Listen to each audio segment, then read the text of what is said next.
ഭക്ഷ്യവിസർജ്യമടക്കം നുരക്കുന്ന ആ കറുത്ത തോട്ടിലേക്ക് ഒരു തോട്ടിപ്പണി കണക്കെ ഒരു സുരക്ഷയുമില്ലാതെ ഈ കഴിവുകെട്ട സിസ്റ്റം അഴുക്കിലേക്ക് ഇറക്കിവിട്ട് മൂന്നാം പക്കം അഴുക്കിൽ തന്നെ ചീർത്തു മലച്ചു കിടന്ന ഒരു ഗതികെട്ട മനുഷ്യന്റെ ആ കാഴ്ചയുണ്ടല്ലോ. ആ തെണ്ടി എനിക്കിട്ട് പണിഞ്ഞോന്നൊരു സംശയം. പണിഞ്ഞതാ. അത് മനുഷ്യരായി പിറന്നവർക്ക് എക്കാലത്തേക്കും നീറ്റലാണ്, മറക്കാവതല്ല. അത് മറക്കാതെ പറയണം, ഭരണകൂടമേ നിങ്ങളാണ്, നിങ്ങൾ കൊന്നതാണ്. വല്ലാത്ത തലവേദന, ഞാനൊന്ന് കിടക്കട്ടെ.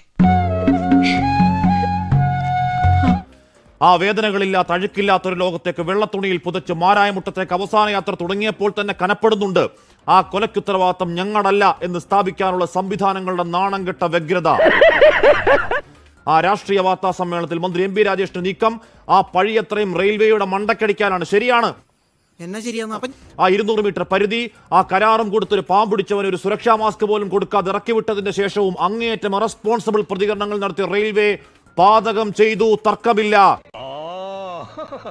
പക്ഷേ 200 മീറ്ററിന്റെ പേരിൽ 12 കിലോമീറ്റർ നഗരമധ്യത്തിലൂടെ മലമൂത്രങ്ങളുമായി അഴുകിപ്പുഴുത്ത് വർഷങ്ങളായുള്ള ഒഴുക്കിന്റെ സർക്കാർ സംവിധാനം കഴിവുകെട്ടതിന്റെ പാപഭാരം റെയിൽവേയുടെ തലയ്ക്ക് വെക്കല്ലേ രാജേഷേ?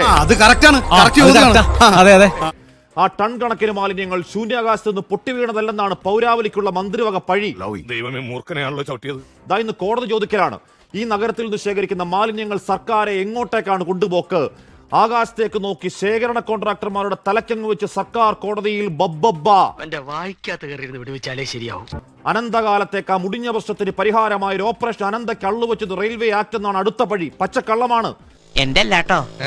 6 മാസത്തിനകം മലമറിക്കുമെന്നാണ് പ്രഖ്യാപനം. 6 മാസങ്ങൾ പലത് കേട്ടതാണെങ്കിലും ആ പ്രഖ്യാപനത്തിന്റെ വില ഒരു മനുഷ്യന്റെ ജീവനാണ്. ആ ജോയി മരിച്ചത് വൈറൽ പനി പിടിച്ചല്ല മന്ത്രി സാറേ.